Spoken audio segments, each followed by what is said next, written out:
Guys, what's up? I hope you are doing well. I'm Nisar. Welcome to my channel CNQ Study. ఈరోజు మేము the real session discuss చేస్తున్నాము 29th జూన్వి. So ఇది part 2. First of all మన lecture timings చూడండి. Hindu news paper part 1 PM start అవుతుంది. Hindi editorials part 2 6 PMకి start అవుతుంది. Daily current affairs 8 PMకి start అవుతుంది. So first of all అందరూ subscribe to my channel CNQ study. So ఇది నా channel CNQ study. అందరూ ఒకసారి సబ్స్క్రైబ్ చేయండి. నోటిఫికేషన్ కూడా బెల్ ఐకాన్ని ప్రెస్ చేయండి.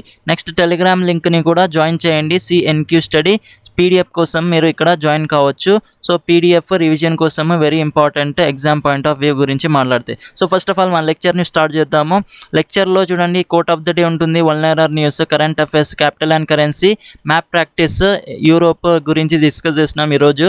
Hindu vocabulary session, editorials discussion, explanation, దాంతోపాటు స్టాటిక్ జీకే బ్యాక్గ్రౌండ్ స్టడీతో ఎక్సలెంట్ వేలో డిస్కస్ చేద్దాం. సో ఇవన్నీ పార్ట్ 1లో డిస్కస్ చేసినాము. ఎవరైతే లెక్చర్ చూడలేదో కంపల్సరీగా పార్ట్ 1 లెక్చర్ చూడండి. నెక్స్ట్ ఇవి పార్ట్ 2 డిస్కషన్ జరుగుతుంది. ఇప్పుడు ఎడిటోరియల్స్ ఉంటాయి ఇందులో, వొకాబులరీ సెషన్, స్టాటిక్ జీకేతో పాటు ఫ్యాక్చువల్ ఇన్ఫర్మేషన్ కూడా ప్రొవైడ్ చేస్తాం. So first of all Hindu vocabulary session గురించి మాట్లాడితే మోనోమెంటల్, ఫస్ట్ వర్డ్ మోనోమెంటల్. మోనోమెంటల్కి meaning huge, enormous, great. So monumental అంటే స్మారక. Next great, enormous, huge, big one అనొచ్చు. Next antonym word small. Next devastate అంటే ఎక్కువ నాశనం చేయు, షాటర్ చేయడం, షాక్, స్టర్న్. సో ఇవన్నీ సేమ్ మీనింగ్స్ ఫర్ డివాస్టేట్. దాని తర్వాత ఆపోజిట్ వర్డ్ ఎన్రిచ్. డివాస్టేట్ అంటే షాటర్ చేయడం, ఎక్కువ నాశనం చేయడం, డెస్ట్రాయ్ చేయడం. Next constraint. Next word constraint అంటే అడ్డం, ఇన్హిబిషన్, అన్ఈజీనెస్, ఎంబరాస్మెంట్. కన్స్ట్రెయింట్ అంటే అన్ఈజీనెస్ని కన్స్ట్రెయింట్ అంటాం. ఆపోజిట్ వర్డ్ ఓపెన్నెస్ అంటే రిస్ట్రిక్ట్గా ఉండటం, ఆపోజిట్ ఓపెన్గా ఉండటం. సో కన్స్ట్రెయింట్ అంటే కొన్ని లిమిటేషన్స్ పెట్టడం, దాన్ని కన్స్ట్రెయింట్ అంటాము, అడ్డంగా పెట్టడం. సింపుల్గా చెప్పాలంటే అడ్డంగా పెట్టడం కన్స్ట్రెయింట్. నెక్స్ట్ కావోటిక్ అంటే డిసార్డర్, డిస్ఆర్గనైజ్డ్, డిస్అరేంజ్మెంట్. సో ఇవన్నీ సేమ్ మీనింగ్స్ ఫర్ కావోటిక్. దీనికి ఆపోజిట్ వర్డ్ ఆర్డర్లీ, ఒక ఆర్డర్లో అరేంజ్మెంట్ చేయడం. కావోటిక్ అంటే డిస్ఆర్డర్. డెలిబరేషన్ అంటే కేరింగ్, కాషన్, స్లోనెస్. ఇవన్నీ same meanings. Opposite word haste చేయడం. సో నెక్స్ట్ వర్డ్ డిస్ట్రాక్షన్ అంటే పరధ్యానము, అంటే ఒక కాన్సన్ట్రేషన్ నుంచి తప్పించుకోవడం.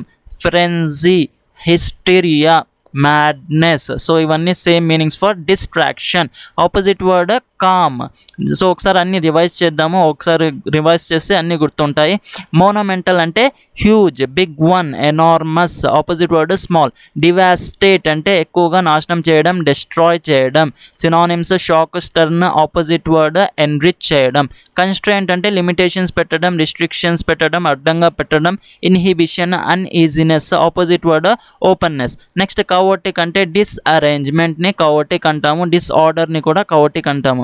డెలిబరేషన్ అంటే caring, caution, slowness. Opposite word haste చేయడం.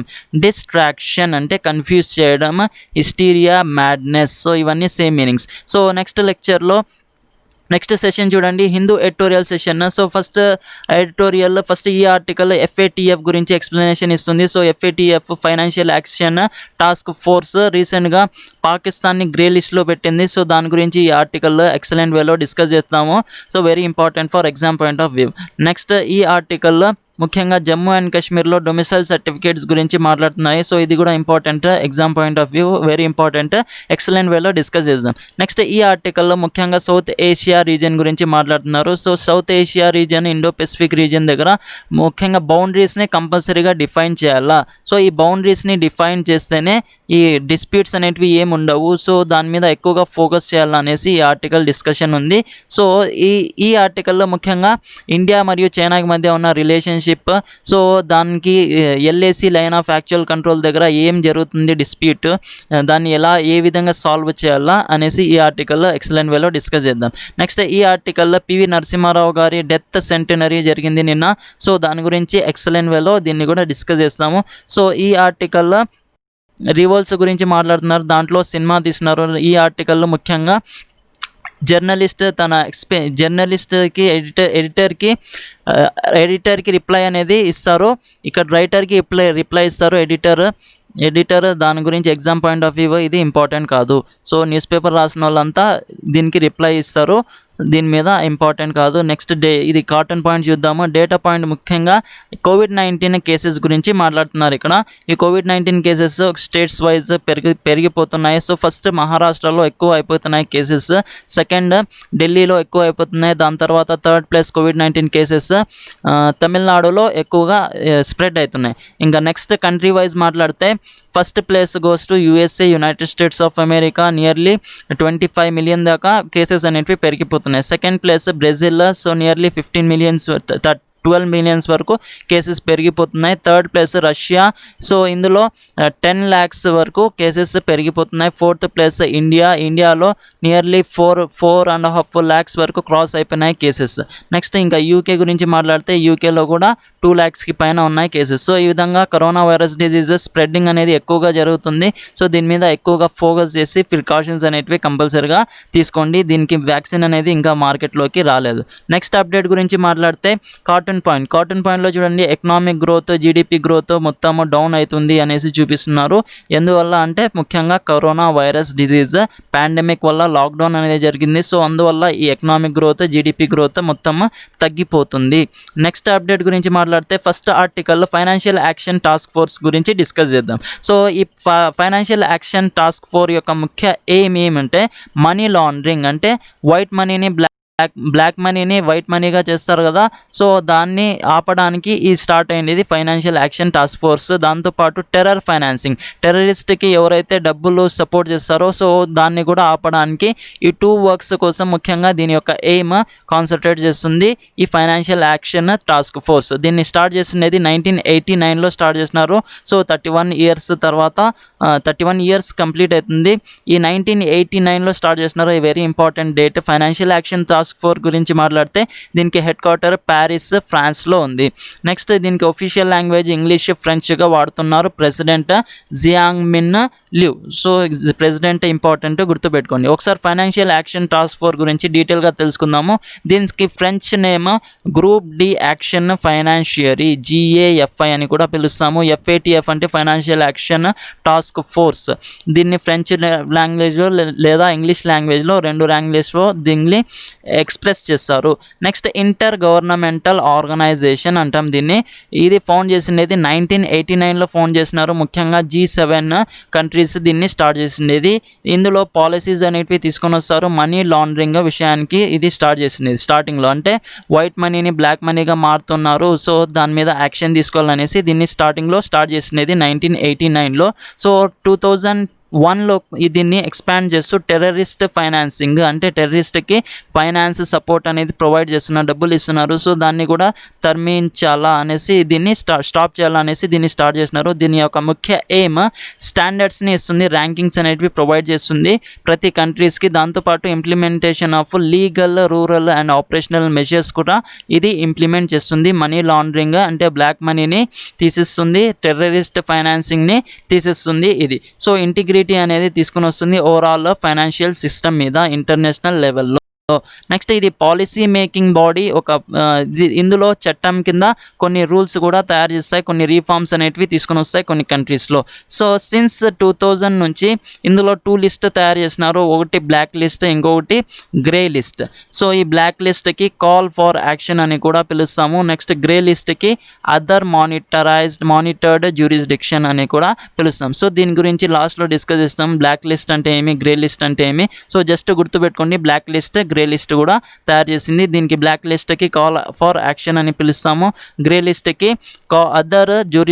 అదర్ మానిటర్డ్ జ్యూరిస్డిక్షన్ అని కూడా పిలుస్తాం. సో ఆర్టికల్లో ఏం చెప్తున్నారంటే అకార్డింగ్ టు రిపోర్ట్స్ ఇండియాకి మధ్య, చైనాకి మధ్య రిలేషన్షిప్ గురించి మాట్లాడుతున్నారు. ఇక్కడ financial action task force global watch డాగ్గా చూస్తూ ఉంటుంది.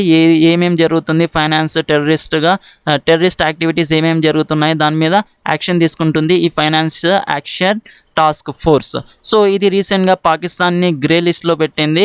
గ్రే లిస్ట్లో దీనికి ఇంకా నెక్స్ట్ గ్రే లిస్ట్ నుంచి బ్లాక్ లిస్టులోకి చేంజ్ చేస్తుంది. ఈ ఫైనాన్షియల్ టాస్క్ ఫోర్స్. సో దీనికోసం టైమింగ్ అనేది ఇచ్చింది, జూన్ 2018 వరకు టైమింగ్ ఇచ్చింది. సో ఆ టైమింగ్ అనేది అయిపోతుంది. దాని తర్వాత 1 ఇయర్ ఎక్స్టెండ్ చేసింది, జూన్ 2019 వరకు ఎక్స్టెండ్ చేసింది. దాని తర్వాత ఇప్పుడు మళ్ళీ కోవిడ్-19 పాండమిక్ వలన అక్టోబర్ 2019 వరకు 3 మంత్స్ వరకు ఎక్స్టెన్షన్ అనేది ఇచ్చింది ఈ ఫైనాన్షియల్ యాక్షన్ టాస్క్ ఫోర్స్. అసలు దీనికి ఎక్స్టెన్షన్ ఎందుకోసం ఇచ్చిందంటే, ఈ టెర్రరిస్ట్ వాళ్ళు ఉన్నారు కదా, సో వీళ్ళ మీద ఒక యాక్షన్ అనేది తీసుకుంది, వాళ్ళ మీద ఒక పెనాల్టీ అనేది వేయండి, వాళ్ళని కంట్రోల్ చేయండి అనేసి ఈ టైమింగ్ ఇచ్చినారు. సో ఈ టైమింగ్స్ని దాటిపోతే ఈ గ్రే లిస్ట్ ఉండేది బ్లాక్ లిస్టులోకి పెట్టేస్తారు. సో ఈ గ్రే లిస్ట్ అంటే ఇందులో ఫండ్స్ అనేటివి ఏమీ రావు, గ్రే లిస్ట్లో పెట్టేస్తే. ముఖ్యంగా IMF, international monetary fund, world bank నుంచి ఫండ్స్ అనేటివి ఏమీ రావు. దాంతోపాటు ఏషియన్ డెవలప్మెంట్ బ్యాంక్స్ నుంచి కూడా ఫండ్స్ రావు. నెక్స్ట్ ఈ బ్లాక్ లిస్ట్ అంటే శాంక్షన్స్ అనేటివి పెడతారు, దాని మీద ట్యాక్సెస్ అనేటివి వేస్తారు, ముఖ్యంగా హైలీ డెవలప్డ్ కంట్రీస్. ఇందులో ఈ బ్లాక్ లిస్ట్లో ఉండేది ఇప్పుడు ఇరాన్, నార్త్ కొరియా రెండు ఈ బ్లాక్ లిస్ట్లోనే ఉన్నాయి. సో వీటి మీద శాంక్షన్స్ అనేటివి జరుగుతూ ఉన్నాయి. సో బ్లాక్ లిస్ట్లో పెట్టేస్తాము. ఈ గ్రే లిస్ట్లో తర్వాత మీరు ఈ టైం వరకు మీరు ఈ టెర్రరిస్ట్కి పెనాల్టీ అనేది వేయండి అనేసి ఈ ఫైనాన్షియల్ యాక్షన్ టాస్క్ ఫోర్స్ ముఖ్యంగా పాకిస్తాన్కి ఆర్డర్స్ ఇచ్చింది. నెక్స్ట్ ఈ పాకిస్తాన్ ముఖ్యంగా మెకానిజం ఇంప్రూవ్ చేస్తుంది టెర్రరిస్ట్ ఫైనాన్సింగ్కి. నెక్స్ట్ హవాలా ట్రాన్సాక్షన్ అనేది ఇస్తుంది. హవాలా ట్రాన్సాక్షన్ అంటే ఈ అమౌంట్ అనేది మీరు ఇతన్ని చంపేస్తే నేను అమౌంట్ ఇస్తాను అంటే దాన్ని హవాలా ట్రాన్సాక్షన్ అంటాం. సో వీటి మీద ఒక అమెండ్మెంట్ లాస్ అనేటివి తీసుకొని రావడం లేదు పాకిస్తాన్. నెక్స్ట్ పాకిస్తాన్ మీద శాంక్షన్స్ అనేటివి వేస్తాము. ఈ విధంగానే టెర్రరిస్టిక్ ఫైనాన్సింగ్, టెర్రరిస్ట్ గ్రూప్స్ని అక్కడ పాకిస్తాన్లో నెక్స్ట్ గ్రూప్స్ అనేటివి బ్యాన్ చేయండి అనేసి యునైటెడ్ నేషన్స్ సెక్యూరిటీ కౌన్సిల్కి ఈ టాక్ అనేది వెళ్ళిన తర్వాత దీని మీద యాక్షన్ అనేది తీసుకున్నారు. నెక్స్ట్ రీసెంట్గా పాకిస్తాన్లో మద్రసాస్ని ఫార్మల్ స్కూల్స్గా కూడా మారుస్తున్నారు. సో ఒక అకౌంటబిలిటీ అనేది తీసుకోవాలా పాకిస్తాన్ టెర్రరిస్ట్ గ్రూప్స్కి, ఎక్కువగా అక్కడ ఉండే వాళ్ళకి తీసేయాల. రూలింగ్ ఎస్టాబ్లిష్మెంట్ అనేది ఎక్కువగా ఇంపార్టెన్స్ ఇవ్వాల. సో ఈ రూలింగ్ ఎస్టాబ్లిష్మెంట్ ఏమైనా చేయొచ్చు, కానీ ఈ రూలింగ్ ఎస్టాబ్లిష్మెంట్నే తీసుకొని వచ్చిండేది టెర్రరిస్ట్ గ్రూప్. సో అందువల్ల వాటి మీద యాక్షన్ అనేది తీసుకొని పోవడం లేదు ఈ పాకిస్తాన్. నెక్స్ట్ USA ఏం చెప్పింది అంటే టెర్రరిజం ఎక్కువ అయిపోతుంది పాకిస్తాన్లో అనేసి చెప్పింది. కానీ ఈ టెర్రరిజం ఎక్కువ అయిపోతుంది అని చెప్పిన వీటో పవర్ యూజ్ చేసి చైనా పాకిస్తాన్ని ఎప్పుడూ కాపాడుతూ ఉంటుంది. సో దీని మీద స్టెప్స్ అనేది ఇంపార్టెంట్. జైషే మొహమ్మద్, లష్కరే తైబా, సో ఇవన్నీ కూడా పెరిగిపోతున్నాయి పాకిస్తాన్లో. సో పాకిస్తాన్ లష్కరే తైబా లీడర్స్ మీద ఒక సీరియస్ యాక్షన్ అనేది తీసుకోవాలి. రీసెంట్గా 26/11 తాజ్ హోటల్ మీద అటాక్ జరిగింది కదా ముంబైలో. సో అందులో master mind Hafeez Zaid master mind అది. సో ఇది లష్కరే తైబా గ్రూప్ చేసినది. సో ఇందులో అజ్మల్ కసాబ్ గురించి కూడా వినింటారు. అజ్మల్ కసాబ్ని హ్యాంగింగ్ చేసినారు. సో ఈ విధంగా ఈ హాఫీజ్ సయీద్ మైండ్ సెట్ ఉన్న వాళ్ళని కూడా మీరు పాకిస్తాన్లో సెక్యూరిటీ అనేది ప్రొవైడ్ చేస్తున్నారు, ఈ విధంగా ఇల్లీగల్ ప్రాపర్టీని యూజ్ చేస్తున్నారు మీరు అనేసి పాకిస్తాన్ని చెప్తున్నారు. Next Lashkar-e Taiba operations commander Zakir ur Rehman Lakhvi, Sajid Mir, so వీళ్ళిద్దరు commanders. Next Jaish-e Mohammed chief Masood Azhar, so వీళ్ళంతా టెర్రరిస్ట్ గ్రూప్స్కి సంబంధించిన వాళ్ళే. So prime minister Imran Khan ఏం చెప్తున్నారంటే parliament al Qaeda founder Osama bin Laden ఒక మార్టిర్ని, దేశభక్తి కలిగి ఉన్న వాడిలాగా ఈయనకి సపోర్ట్ చేస్తున్నారు prime minister Imran Khan Osama bin లాదెన్ని. కానీ ఉసామా బిన్ లాదెన్ గురించి తెలిస్తే ఈ ఉసామా బిన్ లాదెన్ ట్విన్ టవర్స్ని పగలగొట్టినాడు బై యూజింగ్ ఏరోప్లేన్స్. సో ఈ ఏరోప్లేన్స్కి పంపించడానికి అమౌంట్ ఏ విధంగా దక్కింది? సో ఎవరో ఇతనికి టెర్రరిస్ట్ ఫైనాన్సింగ్ చేస్తున్నారు అనేసి ఇక్కడ టాక్స్ అనేటివి వస్తున్నాయి. సో ఇది ముఖ్యంగా పాకిస్తాన్ నుంచే 9/11 అటాక్ అనేటివి జరిగింది 2001లో. USAలో ట్విన్ టవర్స్ని పగలగొట్టినాడు ఉసామా బిన్ లాదెన్. సో ఈ ఉసామా బిన్ లాదెన్ని అమెరికా వాళ్ళు చంపేస్తున్నారు. సో అందువల్ల ఆయన ఈ టెర్రరిస్ట్నే సపోర్ట్ చేస్తున్నారు ఇమ్రాన్ ఖాన్. సో ఈ పాకిస్తాన్ అనేది ఫెయిల్ అయిపోతుంది టెర్రరిస్ట్ని కంట్రోల్ చేయడానికి అనేసి యునైటెడ్ నేషన్స్ సెక్యూరిటీ కౌన్సిల్ చెప్తుంది. రీసెంట్గా ఈ యూఎస్ఏ వీటో పవర్ యూస్ చేసుకొని యుసామా బిన్ లాదెన్ని చంపేసింది. దాని తర్వాత పాకిస్తాన్ ఇంకా ఆఫ్ఘనిస్తాన్లో తాలిబాన్కి ఎక్కువగా సపోర్ట్ ప్రొవైడ్ చేస్తుంది.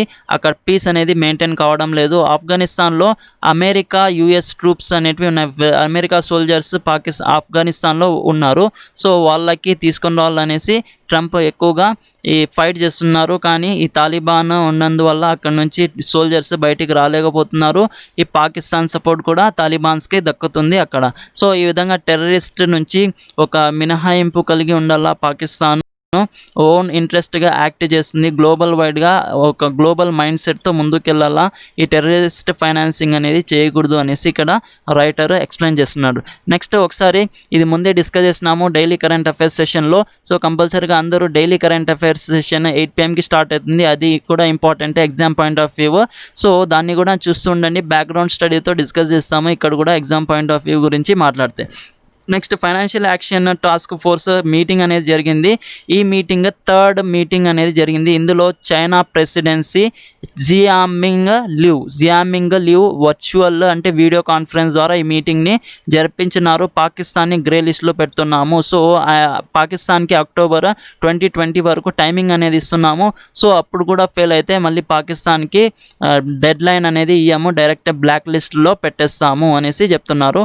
సో ఈ Chinese presidency up to July వరకు ఉంటుంది. జియామింగ్ లివ్ వెళ్ళిపోయి దాని తర్వాత జర్మనీ నుంచి ఒక ప్రెసిడెంట్ ఎంపికై వస్తారు ఇక్కడ ఈ ఫైనాన్షియల్ యాక్షన్ టాస్క్ ఫోర్స్కి చైర్మన్ సీట్లో. సో ఇది కూడా గుర్తుపెట్టుకోండి. నెక్స్ట్ ఇంకా చూడండి, అక్టోబర్ వరకు టైం ఇచ్చినారు. ఇంతకీ గ్రే లిస్ట్ అంటే ఏమో చూడండి. గ్రే లిస్ట్ అంటే డిఫికల్టీస్ ఉంటుంది, ఫండ్స్ అనేటివి ఏమి రావు, ఫైనాన్షియల్ హెల్ప్ అనేది ఏమి రావు IMF, వరల్డ్ బ్యాంక్, ADB మరియు యూరోపియన్ యూనియన్స్ నుంచి. సో ఈ గ్రే లిస్టులో ఉంటే ఫైనాన్షియల్ హెల్ప్ అనేది రావు, డబ్బులు ఏమి రావు. IMF, international monetary fund, world bank, ADB నుంచి, యూరోపియన్ యూనియన్ నుంచి. నెక్స్ట్ అందుకని ఒక వార్నింగ్ లాగా ఇది గ్రే లిస్ట్ ఒక వార్నింగ్. గ్రే లిస్ట్లో ఉండే వాళ్ళకి బ్లాక్ లిస్ట్లో పెట్టేస్తాము అనేసి వార్నింగ్ ఇస్తారు. నెక్స్ట్ బ్లాక్ లిస్ట్ అంటే నాన్ కోఆపరేటివ్ కంట్రీస్, అంటే ఎవరు కూడా వీళ్ళతో కలపరు ట్రేడ్ విషయానికి, బిజినెస్ విషయానికి. నెక్స్ట్ ఇంకా వీటి మీద శాంక్షన్స్ అనేటివి పెడతారు, ట్యాక్సెస్ అనేటివి కలెక్ట్ చేస్తారు ఈ బ్లాక్ లిస్ట్ ఉన్న వాళ్ళకి. సో ఇందులో ఉన్న కంట్రీస్ నార్త్ కొరియా ఉంది, నెక్స్ట్ ఇరాన్ కూడా బ్లాక్ లిస్ట్లో ఉంది. ఎందుకంటే ఈ ఇద్దరు కంట్రీస్ న్యూక్లియర్ పవర్ టెస్ట్ అనేది చేసింది, అందువల్ల ఈ రెండింటిని బ్లాక్ లిస్ట్లో పెట్టేస్తున్నారు. నెక్స్ట్ ఆర్టికల్ గురించి మాట్లాడితే జమ్మూ అండ్ కాశ్మీర్లో న్యూ డొమిసైల్ రూల్స్ అనేటివి తీసుకొని వస్తున్నారు. సో ఇది చాలా సస్పిషన్స్, అనుమానాలు ఎదురవుతున్నాయి దానివల్ల. సో ఒకసారి జమ్మూ అండ్ కాశ్మీర్ చూడండి. రీసెంట్గా జమ్మూ అండ్ కాశ్మీర్ని డివైడ్ చేసేసి మన ఇండియాలో ఓవరాల్గా 28 స్టేట్స్ ఉన్నాయి, 8 యూనియన్ టెరిటరీస్ ఉన్నాయి. అందులో యునైటెడ్ స్టేట్స్ జమ్మూ అండ్ కాశ్మీర్ని డివైడ్ చేసేసి జమ్మూ అండ్ కాశ్మీర్ మరియు లడాక్ రీజన్గా డివైడ్ చేసేసినారు. సో అందులో ఇక్కడ చూడండి, ఇది జమ్మూ అండ్ కాశ్మీర్. నెక్స్ట్ ఈ రీజన్ని మొత్తము లడాక్ రీజన్ అంటాం.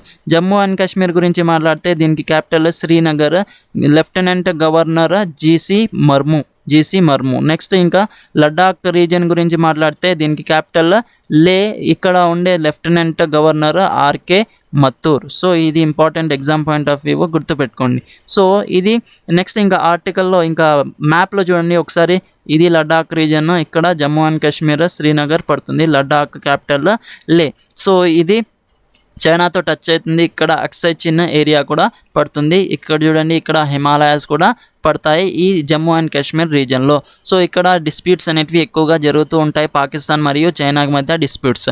సో ఇప్పుడు ఆర్టికల్లోకి వెళ్దాము. న్యూ డొమిసైల్ రూల్స్, అసలు ఈ డొమిసైల్ రూల్స్ అంటే ఏమి, దాని గురించి తెలుసుకుందాము ఈ ఆర్టికల్లో. సో రీసెంట్గా జమ్మూ అండ్ కాశ్మీర్ని 2 యూనియన్ టెరిటరీస్గా డివైడ్ చేసినారు. అకార్డింగ్ టు రీఆర్గనైజేషన్ యాక్ట్ 2019కి ప్రకారం దీన్ని 2 యూనియన్ టెరిటరీస్గా డివైడ్ చేసినారు. 5th ఆగస్ట్కి 2019లో ఇది 2 యూనియన్ టెరిటరీస్గా చేసేస్తున్నారు. సో ఇక్కడ జమ్మూ అండ్ కాశ్మీర్లో ఎక్కువ మంది రిఫ్యూజీస్ ఉన్నోళ్ళు ఉన్నారు, అంటే వేరే కంట్రీస్ నుంచి వచ్చిన వాళ్ళే, పాకిస్తాన్ నుంచి వచ్చిన వాళ్ళు ఎక్కువ మంది ఉన్నారు. శానిటేషన్ వర్కర్స్ కూడా ఉన్నారు ఇక్కడ.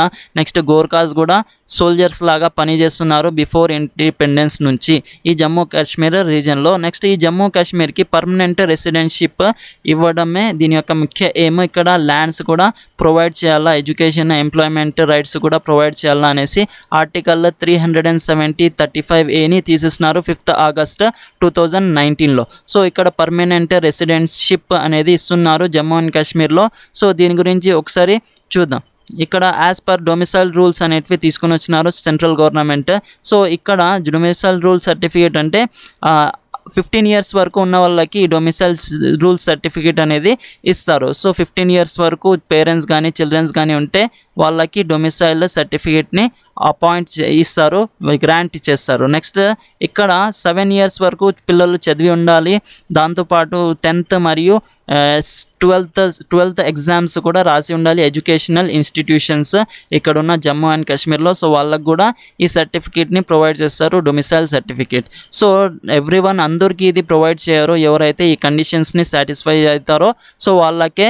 సో కన్సర్న్స్ అనేటివి రేజ్ అవుతున్నాయి చేంజెస్ వల్ల. సో ఇటువంటి చేంజెస్ అనేటివి జరుగుతూ ఉన్నాయి డొమిసైల్ రూల్స్లో. వాటి వల్ల పీపుల్స్ మొత్తమా భయపడుతూ ఉన్నారు. అన్చారిటబుల్ ఇంటర్ప్రిటేషన్ అనేది జరుగుతుంది. అంటే మనకు తెలియకుండానే ఒక కొత్త పవర్ అనేది వచ్చేసింది మా మీద అనేసి పీపుల్స్ అనుకుంటున్నారు. ఇక్కడున్న నేషనల్ కాన్ఫరెన్స్ పార్టీ నెక్స్ట్ పీపుల్స్ డెమోక్రటిక్ పార్టీ కూడా ఇక్కడ రీటరేట్ అయిపోతుంది అపోజిషన్స్కి. ఎందుకంటే ఈ చేంజెస్ అనేటివి మాకు అవసరం లేదు, మా స్టేట్ మాకు ఇచ్చేయండి అనేసి చాలామంది ఇక్కడ పార్టీస్ వాళ్ళు కూడా అపోజ్ చేస్తున్నారు. నెక్స్ట్ ఇంకా ఎకనామిక్ ఆపర్చునిటీ అనేది చాలా స్ట్రింక్ అయిపోతుంది, తగ్గిపోతుంది లోకల్ పీపుల్స్కి. ఎకనామిక్ గ్రోత్ అనేది లేదు ఇక్కడ. హై రేట్స్ ఆఫ్ లిటరసీని మరియు ఎడ్యుకేషన్ మెటీరియల్ స్టాండర్డ్స్ని ప్రొవైడ్ చేయడానికి ఈ స్టెప్ని తీసుకుంది సెంట్రల్ గవర్నమెంట్, ముఖ్యంగా ఇమ్మిగ్రెంట్స్ వాళ్ళకి హెల్ప్ ప్రొవైడ్ చేయడానికి. సో దీని ఈజీ మూమెంట్ అనేది జరుగుతుంది, ట్రేడింగ్ అనేది ఈజీగా జరుగుతుంది. ఓవరాల్ కంట్రీలో ఒక గ్రిప్ అనేది ఉంటుంది అనే సెంట్రల్ గవర్నమెంట్ ఈ డొమిసైల్ సర్టిఫికేట్ రూల్స్ని తీసుకొని వచ్చింది. సో ఈ రూల్స్ వల్ల వాళ్ళకి లాభం ఎక్కువగా ఉంటుంది. సో ఒక ఇంజనీరింగ్ ప్లాన్ అనేది ఉండాలా, అది వచ్చేసి పీపుల్స్కి అనుగుణంగా ఉండాలా, వాళ్ళ డిజైర్ని కలిగినట్టు ఉండాలా. సో ఫియర్ అనేది ఉండకూడదు ఆ పీపుల్స్లో. అటువంటి ప్లాన్స్ అనేటివి తీసుకుని రండి, లేదంటే ఒక నేటివిజం అనేది మర్చిపోతారు అక్కడ ఉన్న జమ్మూ అండ్ కాశ్మీర్. మళ్ళీ కొత్త ప్రాబ్లమ్స్ అనేటివి రేజ్ అవుతాయి. సో ఒక నేషనలిజం అనేది క్రియేట్ చేయండి, నేటివిజం అనేది క్రియేట్ చేయండి. సో అక్కడ ఉన్న వాళ్ళ కోసము భయంని తీసేయండి అనేసి ఇక్కడ రైటర్ చెప్తున్నారు. వాళ్ళకి మంచి విధంగా ట్రీట్మెంట్ అనేది ఇవ్వండి, వాళ్ళకి టైమింగ్ అనేది ప్రొవైడ్ చేయండి డొమిసైల్ సర్టిఫికేట్స్ కోసము అనేసి ఇక్కడ రైటర్ చెప్తున్నారు. నెక్స్ట్ ఆర్టికల్ గురించి మాట్లాడితే ఎక్సలెంట్ ఆర్టికల్లో పివి నరసింహారావు గురించి ఎక్స్ప్లెనేషన్ ఉంది ఇక్కడ. So P V Narasimha Rao death centenary జరిగింది ఎస్టర్డే. సో ఆయన కోసం తెలంగాణ గవర్నమెంట్ మరియు ఆంధ్రప్రదేశ్ గవర్నమెంట్ ఇద్దరు కూడా పూలహారాలు వేస్తున్నారు ఆయన స్టాచ్యూకి, శిల్పానికి. నెక్స్ట్ ఇంకా డెత్ సెంటినరీ, ఈయన పుట్టిన తేదీ డెత్ 28th June 1921కి ఈయన చనిపోయినారు. నెక్స్ట్ ఈయన వరంగల్ డిస్ట్రిక్ట్లో తెలంగాణలో ఈయన జన్మించినారు. ఇక్కడ ఆర్టికల్లో ఏం చెప్తున్నారంటే ఇక్కడ చూడండి. First of all P V Narasimha Rao ఒక ప్రైమ్ మినిస్టర్ ఆఫ్ ఇండియాగా వర్క్ చేసినారు, దాంతోపాటు చీఫ్ మినిస్టర్ ఆఫ్ ఆంధ్రప్రదేశ్గా కూడా వర్క్ చేసినారు. ఆంధ్రప్రదేశ్ ఇంతకుముందు ఆంధ్రప్రదేశ్ తెలంగాణ రెండు ఒకటే ఉండేది. 2014లో 2 June 2014లో దీన్ని డివైడ్ చేసేసి ఆంధ్రప్రదేశ్ మరియు తెలంగాణగా డివైడ్ చేసినారు. So according to reorganisation act 2014 ప్రకారం దీన్ని ఈ చట్టం కింద తీసుకొని వచ్చినారు. నెక్స్ట్ ఇంతకుముందు చీఫ్ మినిస్టర్గా వర్క్ చేసినారు 1971లో 2 years వరకు, అప్రాక్సిమేట్గా 10 years వరకు ఈయన చీఫ్ మినిస్టర్ 20 years వరకు చీఫ్ మినిస్టర్గా వర్క్ చేసినారు. నెక్స్ట్ 1991లో ప్రైమ్ మినిస్టర్గా ఎంపికైనారు మన పివి నరసింహారావు. నెక్స్ట్ ఆయన ఉన్నప్పుడు చాలా రీఫార్మ్స్ అనేటివి తీసుకొని వచ్చినారు, ముఖ్యంగా ఆంధ్రప్రదేశ్కి మరియు ఇండియాకి. ఆయన 99 years ఏజ్ సండేకి టోటల్ ఓవరాల్గా 100 years కంప్లీట్ అయింది. నెక్స్ట్ ఇంకా ఏం చెప్తున్నారంటే 1991లో ఎకనామిక్ ప్రాజెక్ట్స్ని తీసుకొని వచ్చినారు, కొత్త ఎకనామిక్ ప్రాజెక్ట్స్. సో ముఖ్యంగా ఎల్పిజి గురించి వినింటారు. ఎల్పిజి అంటే లిబరలైజేషన్, ప్రైవేటైజేషన్, గ్లోబలైజేషన్. సో ఈ ఎల్పిజి రీఫార్మ్ అనేది తీసుకొని వచ్చినారు. లిబరలైజేషన్ అంటే ఫ్రీడమ్ ఇవ్వడం, ప్రైవేటైజేషన్ అంటే ప్రైవేట్ కంపెనీస్ని కూడా మన ఇండియాలో ఇన్వెస్ట్మెంట్ చేయండి అని చెప్పడం. నెక్స్ట్ గ్లోబలైజేషన్ అంటే గ్లోబల్ వైడ్గా, వరల్డ్ వైడ్గా మన పార్టిసిపేషన్ కూడా ఉండడం. సో ఈయన ప్రైమ్ మినిస్టర్ కాంగ్రెస్ ప్రెసిడెంట్ ఉన్నప్పుడు కొన్ని సోషలిస్ట్ కల్చరల్ వేగా ఈయన పార్టిసిపేషన్ అనేది చేసేవాళ్ళు. ఈ ఎల్పిజి రీఫార్మ్ ప్రోగ్రామ్ని కూడా తీసుకొని వచ్చినారు. So beyond economic and socialist పరంగా అందరినీ కలిసికట్టుగా తీసుకుని వెళ్ళేవారు. సో ఇండియాని ఒక డిఫరెంట్ వేగా పొలిటికల్ ఎకనామీని గ్రోత్ని తీసుకొని వచ్చినారు ఈయన. సో ఈ విధంగా ఆయన్ని సెలబ్రేట్ చేసుకోవాలి. సో ఆయన అచీవ్మెంట్స్ అన్నీ ఒకసారి గుర్తింపు తీసుకొని రావాలి అనేసి ఈయన డెత్కి ఒకరు కూడా విలువ ఇవ్వడం లేదు అనేసి తెలంగాణ గవర్నమెంట్ చెప్తుంది ఇక్కడ. దాంతోపాటు రైటర్ కూడా చెప్తున్నారు. సో ఆయన చేసిన పనులకి ఒక భరతరత్న అవార్డు అనేది ఇవ్వాలి. నెక్స్ట్ ఆయన ఒక ఎక్సలెంట్ వేలో ఎవరిని కూడా స్పేర్ చేసేవాడు కాదు, కరెక్ట్ అనిపిస్తే ఏ వర్క్ అయినా చేసేవాడు అనేసి ఈయన రైటర్ చెప్తున్నారు. Next Telangana government birth centenary celebrate చేస్తుంది.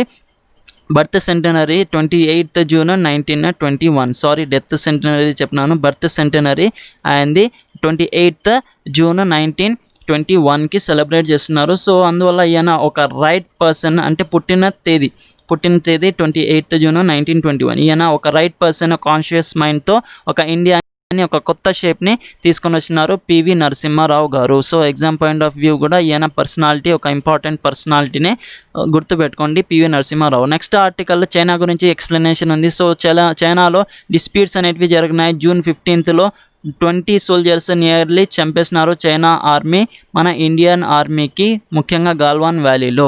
సో ఈ ఇష్యూ అనేది జరుగుతూ ఉంది. దీని మీద టాక్స్ అనేటివి తీసుకుని రావాలా. ఇక్కడ చూడండి, ఇది గాల్వాన్ వ్యాలీ. సో ఇది line of actual control area. ఇక్కడ గాల్వాన్ వ్యాలీ ఉంది, LAC అంటాము దీన్ని, మొత్తాన్ని line of actual control. Hot spring area ఇది. నెక్స్ట్ పాంగాంగ్ సోలేక్. సో ఈ 3 ఏరియాస్ వద్ద ఎక్కువగా డిస్ప్యూట్స్ అనేటివి జరుగుతూ ఉన్నాయి. నెక్స్ట్ ఇక్కడ చూడండి, పాంగాంగ్ సోలేక్ చూపిస్తాను. ఇది పాంగాంగ్ సోలేక్, ఎంత బ్యూటిఫుల్గా ఉందో క్రియేచర్. నెక్స్ట్ ఇక్కడ చూడండి, డోక్లా స్టాండ్ ఆఫ్ 2017లో ఇద్దరు ఆర్మీస్ కూడా వచ్చి నిలబడినారు ఆపోజిట్గా. సో ఆ సిచ్యువేషన్ని ఈజియెస్ట్ వేగా హ్యాండిల్ చేసినారు చైనా ప్రెసిడెంట్ జీ జిన్పింగ్ మరియు India prime minister Modiji. So ఈ విధంగా ఈ సిచ్యువేషన్ని, ఇప్పుడున్న సిచ్యువేషన్ని కూడా ఎక్సలెంట్ వేలో హ్యాండిల్ చేయాలా అనేసి రైటర్ చెప్తున్నారు. ఇక్కడ చూడండి, ఈ డిస్ప్యూటెడ్ ఏరియా అక్సైచిన్ ఏరియా, ఇక్కడే ఎక్కువగా డిస్ప్యూట్ అనేటివి జరుగుతూ ఉండేది. ఇక్కడే గాల్వాన్ వ్యాలీ పడుతుంది. నెక్స్ట్ ఇక్కడ అరుణాచల్ ప్రదేశ్ ఏరియా దగ్గర మ్యాక్మోహన్ లైన్ పడుతుంది. ఈ మ్యాప్లో చూడండి, ఇక్కడ అరుణాచల్ ప్రదేశ్ ఏరియా దగ్గర మ్యాక్మోహన్ లైన్ పడుతుంది. ఇక్కడ ఈస్టర్న్ సెక్టార్ డిస్ప్యూటెడ్ ఎక్కువగా ఉండేటివి ఏరియా ఇవన్నీ, central sector, western sector. So ఎక్కువ డిస్ప్యూట్ ఉండేది 1570 కిలోమీటర్స్ వరకు డిస్ప్యూట్ ఉంది ఇక్కడ వెస్టర్న్ సెక్టార్ దగ్గర. ఇక్కడ నేపాల్ చూడొచ్చు, ఇది భూటాన్, బంగ్లాదేశ్. సో ఈ విధంగా మ్యాప్ అనేది చూస్తుంది. ఎక్కువ డిస్ప్యూటెడ్ ఏరియా ఇదే western sector. So Siachen glacier కూడా పడుతుంది ఇక్కడ POK రీజన్లో. ఇది మొత్తము జమ్మూ అండ్ కాశ్మీర్. నెక్స్ట్ ఇక్కడ చూడండి, ఇక్కడ కూడా సేమ్ లైన్ ఆఫ్ యాక్చువల్ కంట్రోల్లో, దీన్ని లైన్ ఆఫ్ కంట్రోల్ అనేసి అంటాం. సో ఈ పాకిస్తాన్కి మధ్య, ఇండియాకి మధ్య ఉన్న లైన్ని లైన్ ఆఫ్ కంట్రోల్ అంటాము. ఇండియా ప్లస్ చైనా మధ్య ఉన్నదాన్ని లైన్ ఆఫ్ యాక్చువల్ కంట్రోల్ అంటాం.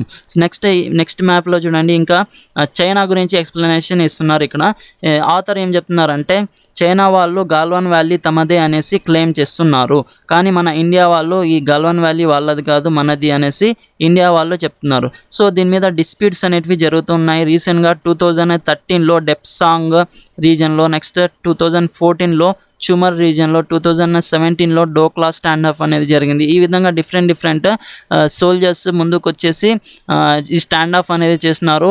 కానీ ఇప్పుడు ఈ ఇండియా అనేది దీన్ని సాల్వ్ చేయాలా, ఈ సొల్యూషన్ అనేది తీసుకుని రావాలా. ఇండియా వాళ్ళు ఏం చెప్తున్నారంటే, ఈ లైన్, బార్డర్ లైన్ ముఖ్యంగా November 1959 అనేసి చైనా వాళ్ళు క్లెయిమ్ చేస్తున్నారు. 1959 ప్రకారంగా ఈ బార్డర్ లైన్, ఈ గాల్వాన్ వ్యాలీ మొత్తము మనదే అనేసి చైనా వాళ్ళు క్లెయిమ్ చేస్తున్నారు. కానీ ఇండియా వాళ్ళు ఏం క్లెయిమ్ చేస్తున్నారంటే, September 1962 ప్రకారం ఇండియా ప్లస్ చైనాకి మధ్య వార్ జరిగింది. అప్పుడు ఒక అగ్రిమెంట్ అనేది జరిగింది. సో దాని ప్రకారం ఈ లైన్ ఆఫ్ యాక్చువల్ కంట్రోల్ యొక్క డివిజన్ జరుగుతుంది. ఈ గాల్వాన్ వ్యాలీ మనదే అనేసి ఈ ఇండియా అనేది చెప్తుంది. సో మన ఇండియాకి మరియు USAకి ఎకనామీ, చైనాకి, ఈ 3 కంట్రీస్కి ఎకనామిక్స్ అనేటివి స్లో డౌన్ అవుతుంది. సో దాన్ని కూడా ఎక్కువగా ఫోకస్ తీసుకొని వెళ్ళాలా. COVID-19 సిచ్యువేషన్ ఉంది, దాంతోపాటు ఎకనామిక్ క్రైసిస్ అనేటివి వస్తుంది. నెక్స్ట్ మన ఇండియాకి ముఖ్యంగా ఈ డిస్ప్యూట్స్ అనేటివి రేజ్ అవుతున్నాయి, ముఖ్యంగా ఈ జమ్మూ అండ్ కాశ్మీర్, లడాక్ రీజన్లో. సో ఈ డిస్ప్యూట్స్ అన్నిటిని ఒక అగ్రిమెంట్ తీసుకొని వచ్చి, ఒక ఈజియెస్ట్ వే బార్డర్ లైన్ని, ఒక డిస్ప్యూట్స్ని ఒక ఈజియెస్ట్ వేగా దీన్ని సాల్వ్ చేసుకుంటూ, బార్డర్లో ఉన్న ఇష్యూస్ని మొత్తము సాల్వ్ చేసుకుంటూ ముందుకెళ్ళాలా అనేసి రైటర్ ఎక్స్ప్లెనేషన్ ఇస్తున్నారు. దీన్ని కరెక్ట్గా డిఫైన్ చేయాలా, లేదంటే ఫ్యూచర్లో కూడా దీని మీద ప్రాబ్లమ్స్ అనేటివి రైజ్ అవుతాయి, ముఖ్యంగా ఈ బార్డర్ లైన్స్లో అనేసి ఇక్కడ రైటర్ చెప్తున్నారు. సో ఎక్సలెంట్ వేలో ఈ ఆర్టికల్ని రాసినారు రైటర్. సో మీకు లెక్చర్ నచ్చినట్లయితే సబ్స్క్రైబ్ చేయండి, బెల్ ఐకాన్ని కంపల్సరీగా ప్రెస్ చేయండి, లైక్ చేయండి, నచ్చితే నచ్చకపోతే డిస్లైక్ చేసి కమెంట్ బాక్స్లో ఎందుకు డిస్లైక్ చేసినారో మెన్షన్ చేయండి. నెక్స్ట్ లెక్చర్లో మీ ఫీడ్బ్యాక్ అనేది అర్థమవుతుంది, దాని నుంచి ఒక ఇంప్రూవ్మెంట్స్ అనేటివి తీసుకొని వస్తాము. నెక్స్ట్ నచ్చితే లైక్ చేయండి, షేర్ చేయండి వేరే వాళ్ళకి, మీకు కూడా నాలెడ్జ్ గెయిన్ అవుతుంది, వేరే వాళ్ళకి కూడా నాలెడ్జ్ అనేది గెయిన్ అవుతుంది. టెలిగ్రామ్ ఛానల్లో CNQ స్టడీ PDF పర్పస్ కోసము మీరు జాయిన్ కండి, డిస్క్రిప్షన్ బాక్స్లో లింక్ ప్రొవైడ్ చేస్తుంటాను. So stay safe, stay at home. Thanks a lot for listening. జై హింద్.